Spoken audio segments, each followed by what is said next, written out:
सकाळी सकाळी बगिरेला मस्ती करायचा मूड होता, सो त्याच्यासोबत मस्ती केली आणि मी उठलो. बाहेर जाऊन सनकिस काय ते बोलतात ना, ते मी घेतलं आणि चालत चालत मासे घ्यायला रस्त्यावर आलो. रायडर माशावाल्याकडून आईने बांगडे आणि बोडावे मासे घेतले. नाश्त्यासाठी आई नवीन मशीनवर चपात्या करत होती. मी थोडा वेळ एक्सरसाइज केली, कारण हेल्थकडे पण जरा लक्ष दिलं पाहिजे. रात्री थोडा भात उरला होता, सो आईला बोललो फेकू नकोस, मस्त फोडणी दे, आपण सगळे मिळून थोडा थोडा नाश्त्याला खाऊ. आजचा टास्क आहे कंपाऊंड मोजणी. आम्हाला पूर्ण कंपाऊंडमध्ये गडगा घालायचा आहे, म्हणून पप्पा आणि मी रस्सीने मोजणी करतोय. मोजणी करताना चप्पलमध्ये काटा अडकला आणि पप्पांनी तो मला काढून दिला. त्यानंतर चिऱ्यांच्या खाणीवर जाऊन आम्ही चिऱ्यांचा रेट काढला. आजचा जेवणाचा मेनू होता मासे आणि भात.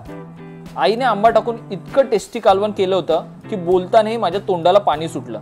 आता इतकं भारी जेवल्यानंतर थोडा वेळ झोप तर हवीच.